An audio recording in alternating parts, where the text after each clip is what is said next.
Una, honor thy father and thy mother, that thy days may be long upon the land, which the Lord thy God giveth thee. Thou shalt not kill. Thou shalt not commit adultery.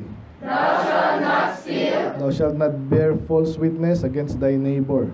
Thou shalt not covet thy neighbor's house. Thou shalt not covet thy neighbor's wife, nor his manservant, nor his maidservant, nor his ox, nor his ass, nor anything that is thy neighbor's. Okay na po yan. Let's pray. Lord, man, salamat sa inyong mga salita, Panginoon. We pray na aming pag-aaral ngayong gabi, hapon, Panginoon, ay mapulutan ng aral, Panginoon, kaibang format, but just the same, kami po ay alamin namin ang inyong kalooban sa mga bagay nito.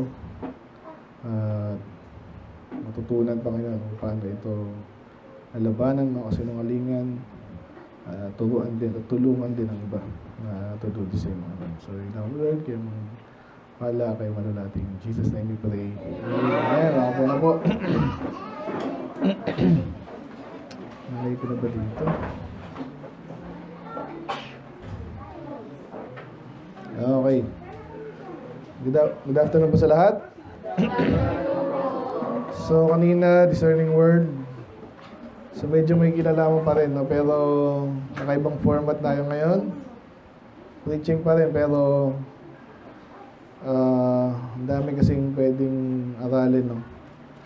Titingnan ko lang, may kaninang umaga pala ay Santo Niño na naman, no? Ganun ba? Yung sanang topic mamaya. Pero, yeah, mayroon lang akong sinabihan. Alam niyo naman tayo. May sumagot po, no? Ito yung naalala ko, parang ano to eh. Depende talaga ng Catholic. Ang pag-aralan natin ngayon is, title na lang po natin ngayon. Pero ang format nga po natin, titingnan lang natin yung kanyang mga sagot. At yung sagot natin. Very, ano lang to. Ito po yung sagot niya, no? Kasi itong ABS-CBN, sabi ba naman, copy-paste yan, obviously. Kasi nakita ko na yan mga post niya dati. So, wait lang. Okay, so, ang title natin ngayon is Dissecting the Lies Behind False Teaching. No? Ang nilagay ko dyan is Defending Idolatry is Wicked. So, simpleng bagay, no? Pero, ang title talaga ito, Dissecting the Lies Behind the False Teaching. Sa Tagalog, alam niyo yung dissect? Sino nga yun? Ano yung dissect? Laman loob. Ginawa niyo ba yan? Hindi niyo ginawa yun? Sino nag-dissect ng palaka dito? Taas kamay. Puso ng baboy. Kayo? Ganun na ngayon? Saan kayo nakakuha? Sa palengke. Mas maswerte kayo. Kami, nanghuli kami ng palaka eh. Sa amin, second year high school, no? So, tingnan natin yung word na yan, ha? Kasi gusto kong matutunan natin to. Okay? Minsan, kailangang slow down tayo. Ano lang? Saktong ano lang. Kasi, naintindihan ko naman. Ang take nyo siguro, sa iba sila naintindihan, siguro mga 50% yung sinasabi ko dito, naintindihan, 40% yung iba. So, may panahon na ganyan tayo, no? Perfect ano to kasi example nakita ko. Kasinungalingan talaga, no? So, anong gagawin ko? Ayan, dictionary. Dissect is, pag sinabing dissect, tama yung sinabi nyo, no? Kahit dun sa dalawa ibig sabihin niya, pero more on yun talaga sa binubulat-lat mo yung, especially yung mga anatomy, no? Kaya sabi dyan, to separate into pieces, expose the several parts. Ganun exactly yung ginawa natin, no? Kung di nyo naranasan, gusto nyo gawin natin dito? Hindi ko na alam kung kaya ko pa yan.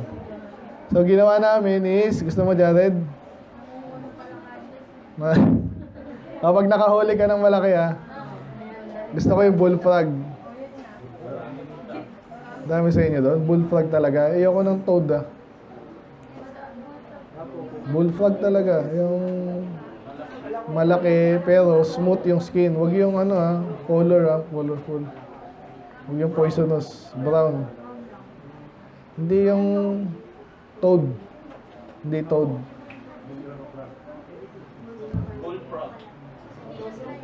Kailangan natin ng gamit dun eh. Anyway, so yan. So, pero yung pangalawang nakuha niya dito, to, no? Pero ang ano niya talaga, yan nga, tawag dito. So, ayan o, history and etymology. Ibig sabihin, pagputol-putulin, okay? So, pero yes, di nagamit ito madalas sa, yung binanggit din kanina, analyze and interpret minutely. Para malaman mo talaga ano yung problema, ay, ito nanggaling dito, ito yung ganyan, bakit ganito, bakit ganyan. Gagawin na pag-program debug or troubleshoot, di ba? Autopsy, yan. Parang ganon. By the way, yung mga namatay sa COVID daw, ano nangyari sa autopsy? May nakukuha daw kung ano. Clot nga, blood clot, no? Okay, so nabasa naman natin yung Ten Commandments. Ito yung gusto kong introduction, no? Sa Ten Commandments, yung iba napaka-iksi kasi obvious eh. Kasalanan yan, alam ng tao yan. Magsinungaling, pumatay, adultery. Okay, mga basic kasi itong mga to, 4. Honor their mother and father. Pero pagdating dito sa una kasi, yung unang 3 po kasi sa Diyos yan eh, no? Responsibility na sa Diyos. So sabi dyan, huwag kang sasamba, no? Wala ka dapat Diyos na iba. Ang Diyos lang, ang Panginoon lang.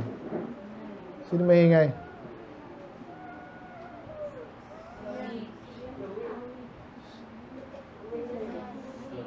Okay, maingay. And then, sabi dyan, wala dapat Diyos. So, sabi dito sa 4, huwag kang gagawa ng kahit anong imahe, kahit anong parang ganun. Napansin nyo, iniisa-isa niya. Nasa taas man, may mga ibon, di ba? O kaya sa palagay mong Diyos. At nasa ilalim ng lupa, ano may sa lupa? Sa palaka, hindi.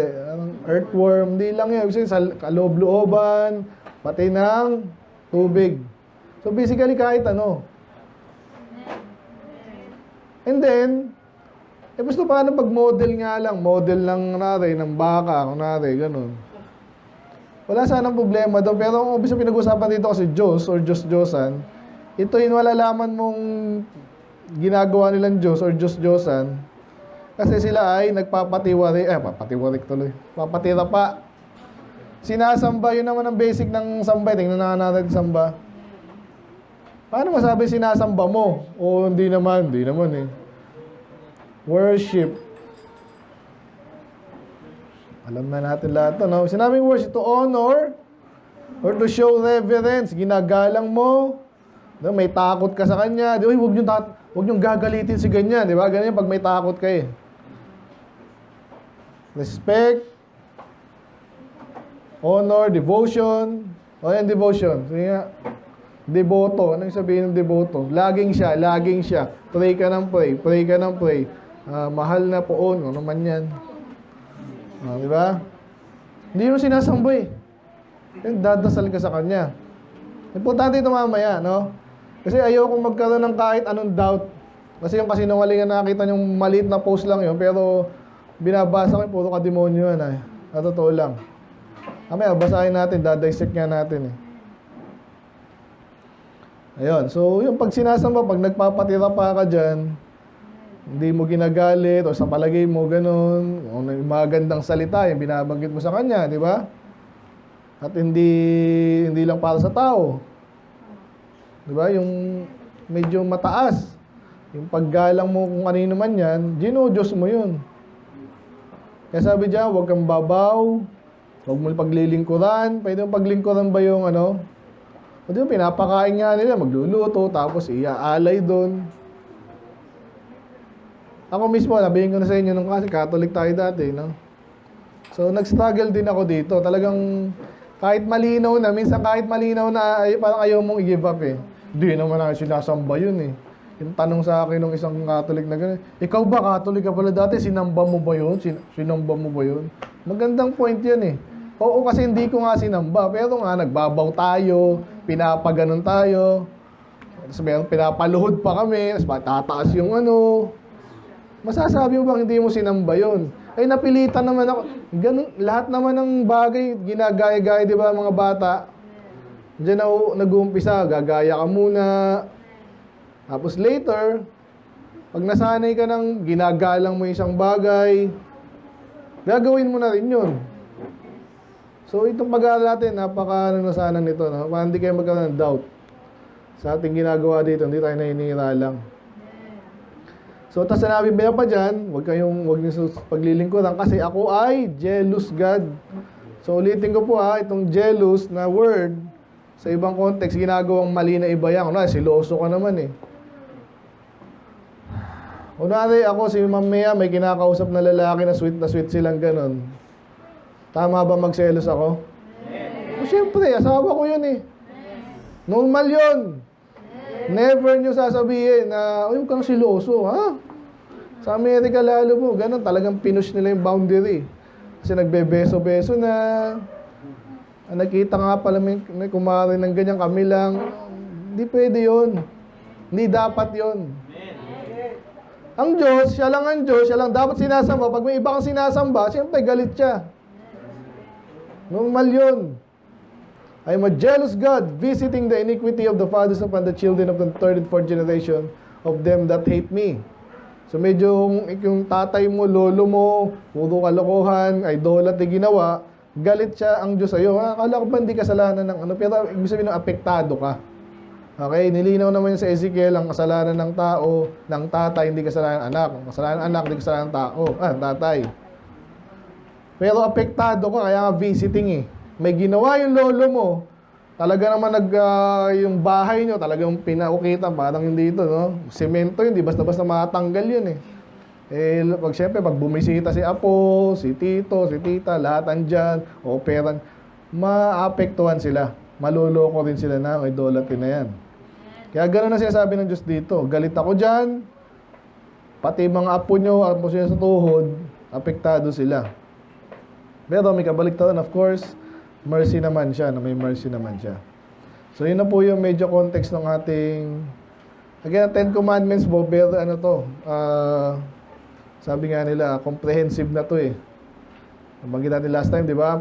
Pag sinama rin mo na yan, mahalin mo lang yung Diyos higit sa lahat. Pero pag medyo pinabroaden mo yun, siyempre, hindi ka magsisinungaling kung mahal mo sila, di ba? Hindi mo sinungaling, hindi mo luloko, hindi mo nanakawan. So, kaya itong first part na to, habang bago natin basahin yung sinungalingan itong sino man troll to, anong troll eh. Kasi pag nagpo-post ako, siya na naman siya. Para sinusundan ako.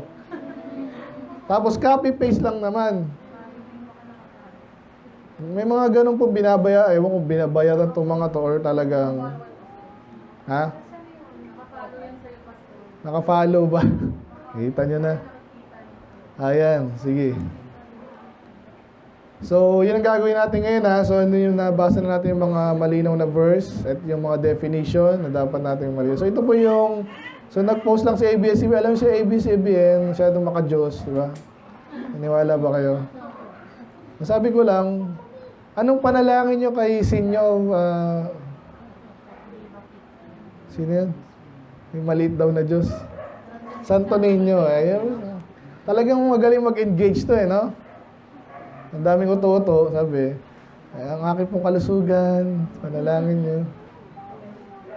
Ito yung sinabi ko, huminto na nawaan. Hindi naman aking.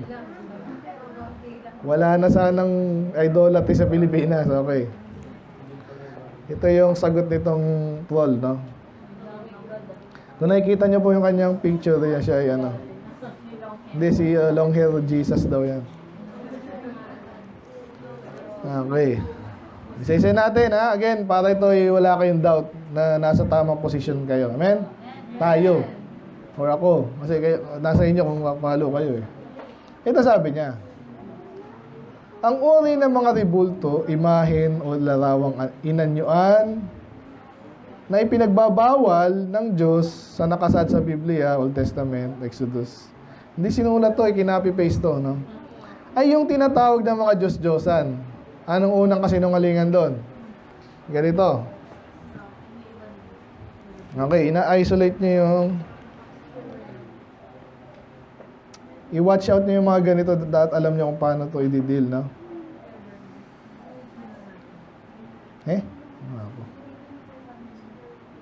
Notes. Yeah. New. Unang kasinungalingan nito, style, no? Mga style po ito eh. Dinadissect po natin yung kanilang kasinungalingan, okay? Dinedepensa niyo isang bagay na mali. So, pag dinipensahan yung mali, yung mga mali na doon, lalakas yung loob. Ah, tama naman kami. Parang yung si Virgin Mary ba eh, na natiling virgin. Siyempre, may asawa yun, pwede bang... May sabi sa Bible, may mga kapatid siya, binangalanan nga yung mga lalaki. Ano sabi ng Catholic? Alam mo sa Greek, ganyan. Yung minsan kapatid, pero actually pinsan yun. Nakita niyo yun? Kaya yung mga naniniwala, ay, hala ko mali yung Catholic, tama naman pala. Yung paliwanag naman pala. Pinsan pala yun, hindi yung kapatid. Kaya talaga, ninisiraan niya naman yun. Pero ang mas malapit doon talaga, siyempre kapatid niya nga yun. May asawa si Maria. Ano yun? So, ito, idadisig natin. So, drawing tayo. So, itong unang style ng mga wicked people para depensahan yung false teaching, gagamit sila ng kasinungalingan. So, medyo, hindi mo komplikado. Pero ito yung sinasabi ko, ito yung mali. Ito yung sinasabi ng Diyos na mali, okay? Ang gagawin nila para hindi magmukhang mali yung mali, anong pwede nilang gawin? Hahatiin yan. Ito yung talagang mali. Ito naman, hindi naman mali. Pero sa definition ng Diyos, mali yan lahat. So, ang gagawin niya, kukontas niya yan. Ito hindi, ito yung mali. Ito yung tama. Pero ito yung mali. Oh, talagang tama sila dito na mali ito kasi alam natin parehong mali yan. Pero, di-distinguish nila yan para magmukhang tama to. Okay? So, kaya balik tayo doon. Sabi dyan, ang mga sinasabing mali naman doon, Diyos, yung mga talagang pagano. Ha? Yung mga fake gods, tama naman doon. Okay? Pinopoint niya yung mali na, alam din natin mali na sabihin niya mali. Pero, yung mali din, nasasabihin niyang tama, i-distinguish niya yan. Kaya yan, pinangalanan, sabi niya dyan, yung God of Rain. God of Rain? Hindi. Sa totoo naman niya, may mga God of Rain sila, God of Moon, God of kung ano man lang. Sa Hindu, lahat na maisipan mo eh. Pero di ba pattern din sa kanila yan? May santo ng hayop, di ba? Sino yan? Francis of Assisi, alam ko pa eh, no? And then, may mga sa hayop. May mga santo. Ayun. Sa Ubando, Santa Clara, magsayaw ka doon. So, ginaya rin nila yun eh. Kaya ginawa nila, si Maria nga, sabi ng mga researcher, totoo din yun eh, lahat may equivalent.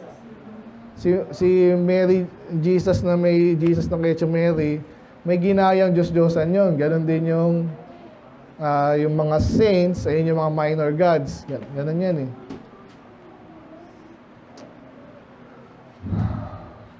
God of fertility, yeah, mayroon din sila yun eh. So basically, ang ginagawa niya dito, gusto niyang ito nga, basically ito yun. Gina-justify nila yung mali. Sasabihin niya lang mali, alam ko nang mali ito eh. Pero ito, okay naman yan. Hindi kaso, hindi Diyos-Diyosan yan. Ito yung Diyos-Diyosan. Ito hindi. Pero nakita natin kanina, kahit anong ginawa mo, pag nag-bow down ka, pag sinamba mo yon, hindi naman sinamba eh. Papatiwara pa ka dyan, binibihisan mo ng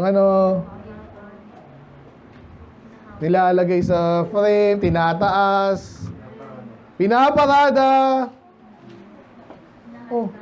hinahalikan, ano ba? Pinapabango ha, hinahatak,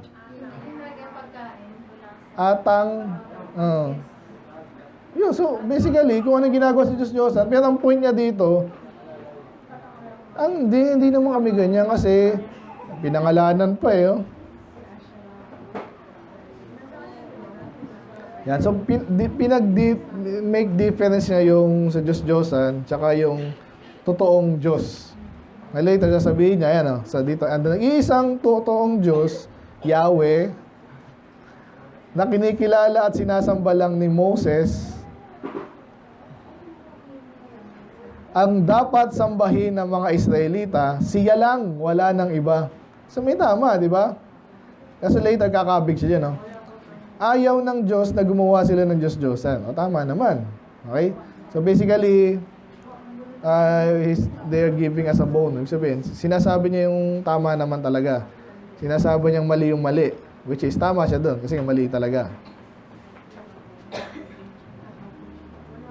Saan na tayo? Ayaw ng Diyos nga sa ginagawa ng mga pagano. Ayan, labeling yan, no? Sa label nila, mali na agad. Kaya ang tawag natin sa kanila pagano din eh. Ang ginagawa, ganito naman, no? Label. Parang ganyan din. Gawin ko na lang ulit, pero yun din. Ay, sorry. Basically, yan din yun eh. Magde-define sila ng isang bagay. Ano ba to? Ayun. Okay, pagan. Yan. Ang word is pagan. May meaning yan. Tingnan natin. Kompleto tayo. Pag sinabing pagan, pagano, ito yung mga sumasamba sa Diyos-Diyosan nga. Yun nga rin. A person that practices contemporary form of paganism such as dinagdagan ng contemporary. So, ibig sabihin, pag hindi contemporary, hindi na pa, ganun ba yun? Ganun pa rin. Basically, ang ginagawa madalas po ng mga post teacher, pinapakomplikado yung kailan lang pinapakinggan ko na naman yung difference doon ng Calvinist tsaka ng Arminian. So, binibigyan nila ng sariling definition yung mga salita sa Bible, babaguhin, dadagdagan. So, malitong-lito na yung mga yung mga tao, simpleng bagay lang naman, pinapahirapan para may pasok nga yung sarili ng definition. Okay? Sabi pa dito, offensive, no? Talaga. A follower of polytheistic religion. Okay? So, basically, di Christianity yun. Yung tamang Christianity, of course, hindi pagan. Pero, within Christianity, pumasok na nga yung mga ganyan. Inadapt nila. Okay? Yan ang ginawa ng Catholic. So, naintindihan nyo ng pagan definition. Ganito yan. I-illustrate ko lang. So, yung pagan, i-redefine nila. Okay? Redefine. Malinaw ang pagan, sumasamba sa Diyos-Diyosan. Ang gagawin nila, parang yung kanina sa taas, ito pagan, ito hindi. Pero sa totoo, pagan lahat siyang pasok sa definition ng isang pagano. Pag false God ang sinasamba, pagano ka kasi hindi mo kilala yung totoong Diyos. So gagawin na naman na ito, bitirahin nila to, parang ang tawag natin sa logic, yung straw man ang tawag dyan, no? So ito yung straw man nila. Okay? Titirahin nila to, which is mali naman talaga. Siyempre, mag-aagi tayo. Tama naman, mali naman talaga yan. Siyempre, ito, tama na. Gets nyo? Kaya pag tinignan natin dito, babanatan yung salitang pagano, pero hindi kami yan. Wala tayong mababasa talata na pinagbabawal ang banal na imahe o debulto ng Panginoong Jesucristo. Nakita nyo yun? So ngayon, sinabi sa Bible, lahat bawal. Sa lupa, sa langit, sa ilalim ng lupa, sa ilalim ng dagat, bawal lahat yan. So, ganyan na naman. Ito yung definition ng idolatry. Okay? Idolatry. Ito yung definition. Kahit saan, kahit ano pa, basta sasambahin mo or equivalent pagsamba, bawal yun. Galit ang Diyos doon. Oh, hindi. May exemption dyan. Pag yung mga pagano, si Baal, bawal yun. Pero pag si Jesus, okay, Mama Mary, okay yun kasi sila yun eh. Galing, di ba? Ang problema, hindi nga sila yun. Sabi nga kahit ano. So, included yung, kasi nga ito, sabi ko lagi naman sa inyo eh. Ano new page dito?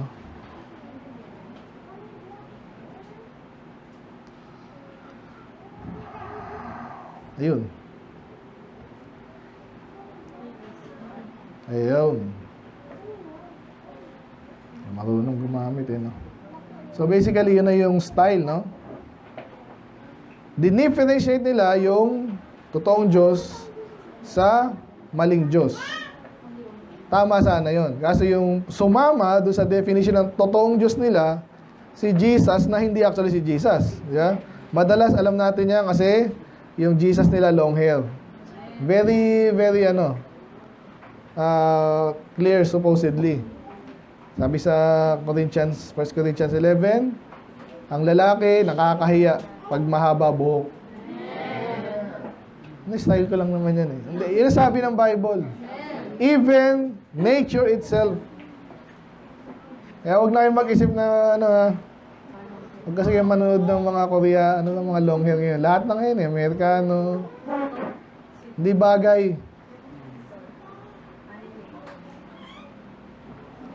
Kasi mga lalaki, ina-expect yan magtrabaho sa labas, di ba? Kung ano yung buhok mo. Isa lang sa mga explanation, okay? So, dissect pa natin to. Anong sabi niya? So, kasinungalingan yon. Edit ba ako dito? Kakagulo kayo dyan.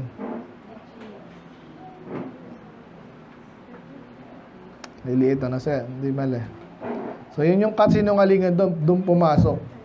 Nire-define nila yung, kumbaga, nilagyan lang category. Nasa isang category supposedly. Exemption daw si Jesus, Mama Mary, angels, and say, ang dami na. Pati angel nila, babae. Diba? Babae ba angel? Merong mention yan sa Jeremiah. Yun na yun. Pero karamihan ng mention lagi na angel, lalaki. Okay? Saints. So, mali na naman. Bakit? Kasi iba na naman yung definition ng saint. Ang saint sa kanila, sila yung nag-saint. Sila yung nagde-decide. Saint, hindi. O, mag-miracle ka muna.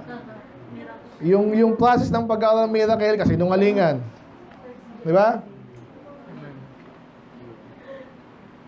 So, maraming papasok dito. Kaya sabi niya dito, sila ang totoong nilalang ng mga banal na umiiral at gumagabay sa ating buhay. In the first place, ang gumagabay sa mga tunay na Kristiyano, salita ng Diyos. Kasi ganito may pinapalabas sila, nakita ko yung picture ni Jesus, hindi na magkakasala. Pag tinakpan mo, paano yan? Di ba? Yung tinuturo no, di ba? Nakakatawa yan pero saktong-sakto yan. Hindi ko na-invento yan, narinig ko sa mga pastor. At totoo talaga yun. Yun ang idea nun, pag tinakpan mo, paano pag spirito yung Diyos, which is yun naman talaga. At saka mo, paano mo tinuturuan na maging idolater ang mga tao? Gina-practice, basically. Pakita mo sa kanila, ano sabi sa Bible?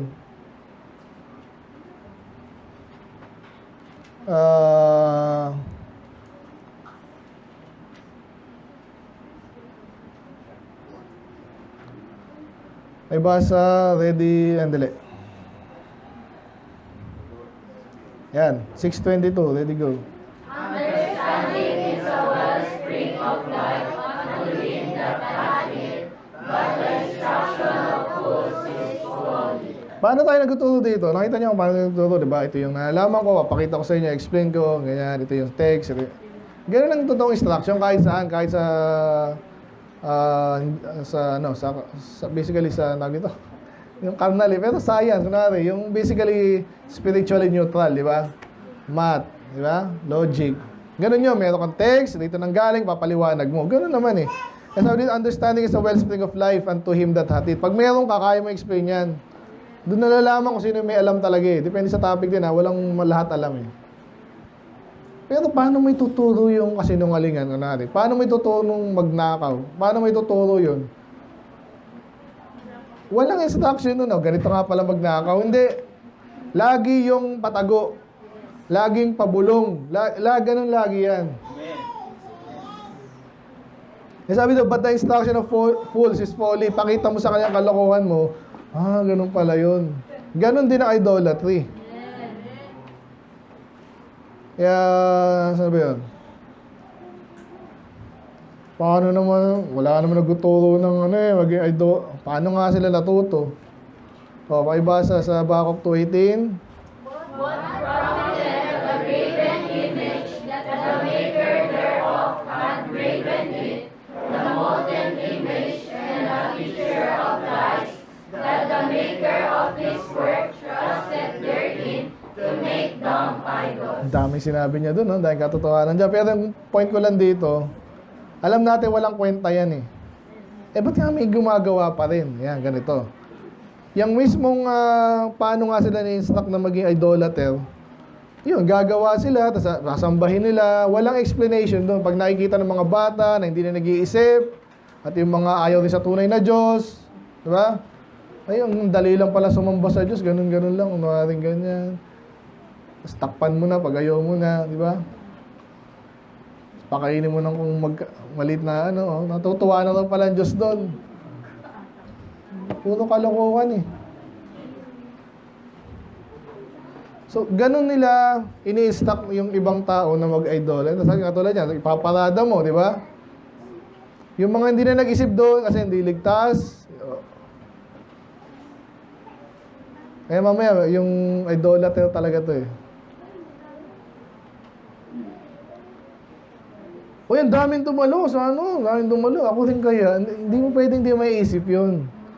Yun ang purpose nila doon. Kaya kakuntsaba yung media. Tingnan nyo, kung may sa media, meron kahit isang matino dyan. May baptist ko na, expose niya agad yun. Pwede ba magtanong? Pwede bang, iba katotohanan? Pwede ba magtanong lang? Pwede ba ganito po kasi nabasa ko sa Bible, ako, basag ka agad dun. Hindi ka pagsasalitain dun.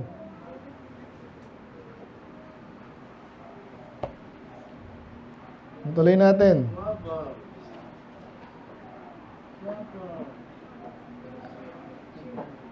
Yan. So, yun yung kasinungalingan doon.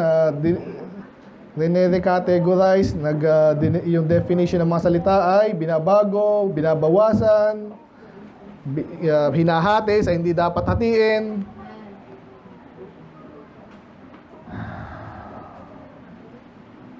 Ito na, dito tayo sa bandang sa Old Testament, wala pang imahe ng Diyos.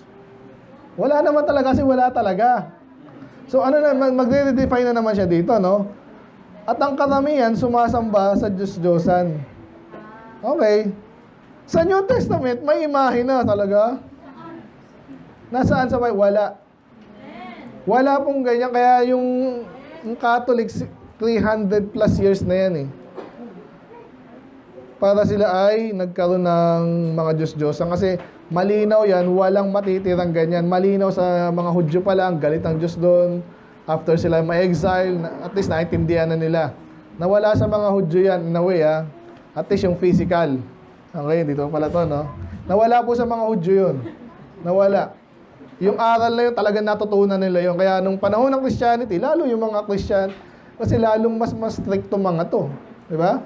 Yung mga nanampalataya kay Jesus. So walang nanatiling never nilang papalusutin yun, no? Na magkakaroon ng imahe si Jesus pa, si Pedro at kung sino. Tapos long hair pa. Alam niyo yung mga kalaban, minsan pinapa-obvious din nilang mali sila eh. Pansinin niyo mga bakla, sabihin nila. Yung kailan sumasikot kay yung sa impyerno daw si Vice Pangit, di ba? O sa impyerno daw, sila pa yung nag-open. Eh yun naman talaga yun.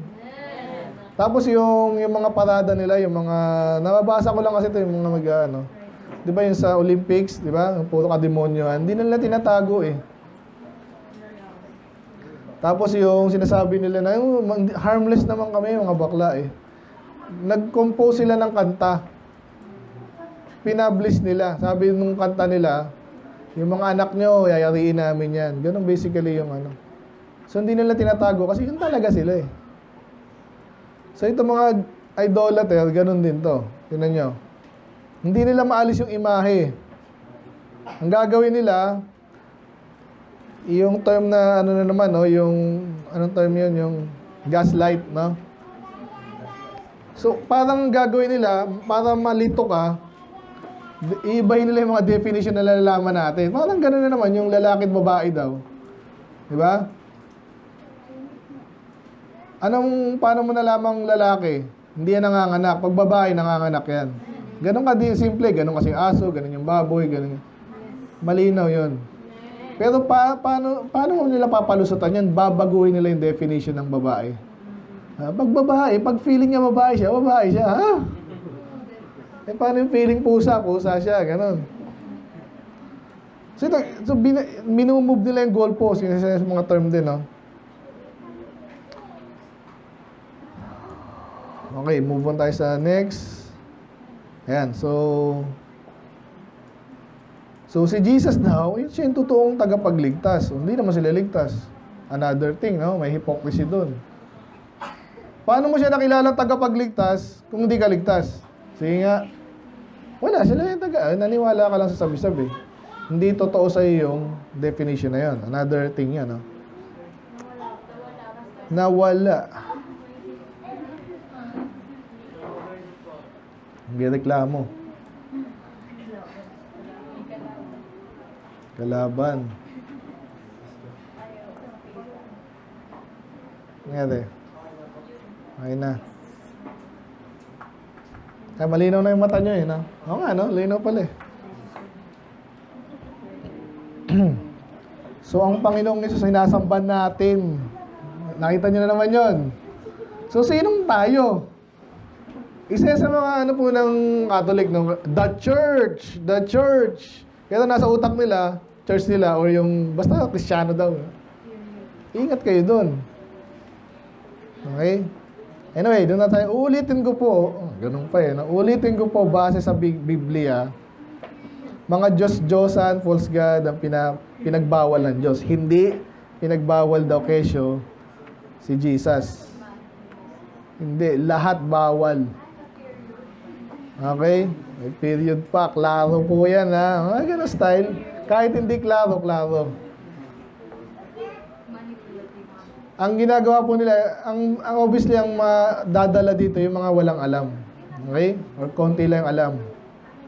Kaya nga, tayo dito, puro aral. Pinifeed ko kayo, feed. Pag meron na kayong alam, hindi kayo basta-basta, maniniwala doon. Paano naging klaro yan? Eh, paliwanag mo to. Yan. Pag totally wala kang alam sa Bible, sinabi daw sa Bible, siguro yun talaga. Eh, may issue pa nga tayo ng, of course, King James, no? Hindi lahat ng Bible na Bible daw, Bible. Ito na. Isi-shift niya na yung blame. Okay? So, mga kalaban ng simbahan, sa simbahan lang ang nagsasabing Diyos-Diyosan ang mga banal na imahe na sila-sila lang din ang nagbabawal. Hindi naman pinagbawal. Kayo lang nagbabawal niyan, eh. Really? Balikan nga natin yung tayo ba nagbabawal lang? Puntahan natin sa Deuteronomy kasi baka iba dito, eh. Inuulit lang naman to, eh. Inuulit lang po sa dyan. Thou shalt have none gods. Thou shalt not make any graven image. Or any. Alam any? Kahit ano. Likeness, yung parang ganun. Diba? Parang Diyos-Diyosan yan, ah. Hindi, Jesus to, eh. Hindi, parang, eh. Parang kasi sinasamba nyo, inaparada nyo. Kahit ano. Eh, taga-langit siya, eh. Kahit sa langit daw, eh. Eh, nagkatawang tao si Jesus. O kahit sa lupa, kahit sa ilalim. Kaya iba nakakuha ng... Sumunod din ako doon kasi puro fish, di ba, yung naging symbol ng Christianity. So, hindi sana masama yun kasi yun daw ang doon, eh. Yun ang kwento doon. Nagtatago sila. Nagkaroon silang symbol ng fish kasi si Jesus fish. Kasi sabi dito, hindi rin dapat kahit sa ilalim ng huwag mo isi-symbolize kung gagawa ng kahit anong image. Kaya napansin nyo ba, walang image dito, kahit cross, kahit isda, kahit kalapate. Madalas yung kalapate, isda. Sinabi na nga huwag eh. Hindi naman yan sinasamba eh. Ay, meron tayong Bible ah. Tsaka heart. Yan sinasamba. Anyway, Bible anyway. Naisip ko tuloy.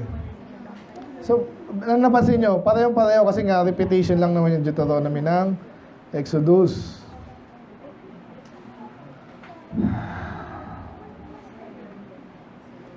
Hindi ko mabasa.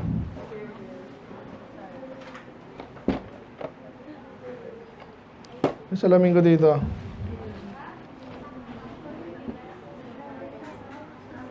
Blue.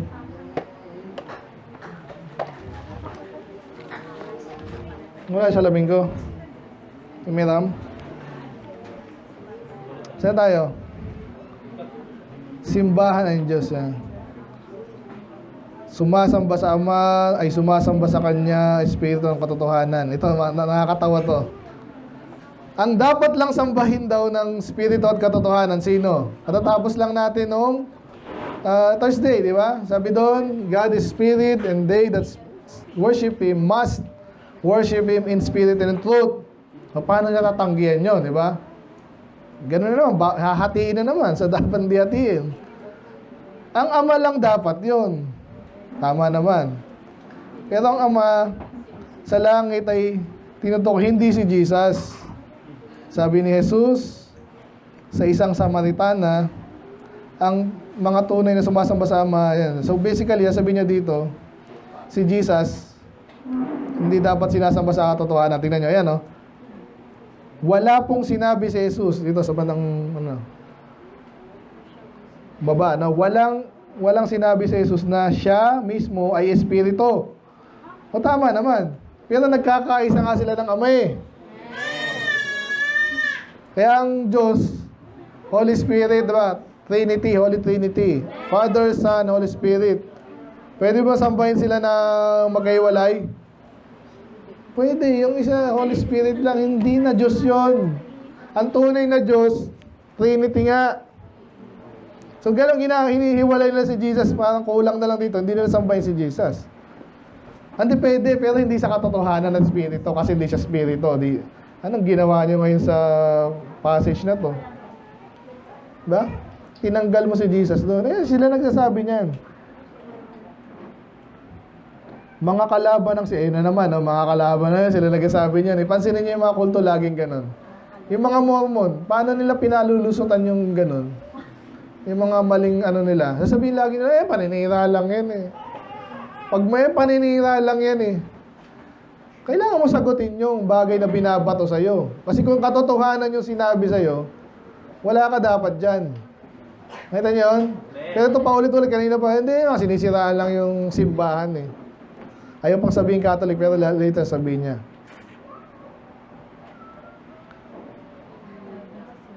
Isinilang sa mundo si Jesus na hindi Espiritu. Tama naman, pero bago siya isinilang, ano siya? Holy Espiritu din. O so hindi mo siya sambahan sa Espiritu. Yun nga ginagawa nila. Which is mali. Na hindi Espiritu, may physical na anyo. Na tama nga, pero hindi mo sinamba si... Yan, tapos na yan. So, patapos na tayo. Isinilang sa mundo sa Jesus, hindi Espiritu, may physical na anyo. Nakikita, nahahawakan, nakakausap, at nakakasalamuha. Ninuman, tama naman. Pero, ihiwalay mo ba yung pagka-Diyos ni Jesus sa pagkatao niya? Hindi sambahin mo yung parte. Kaya mag-iingat din kayo, may parting Diyos si Jesus. Huwag niya, walang parting Diyos ha. Diyos siya, tsaka tao. After niya ipanganak. Nagkaisa yun. Ang tawag nila doon, hypostatic union. Medyo, pero yun talaga yun eh. Matandang aral na yan. Huwag niyang pag-hihiwalayin yun. Hindi niya pwede ano ba yung pagka-Diyos ni Jesus dyan? I-dissect natin. Nagsama na yon. Nasaan na ako?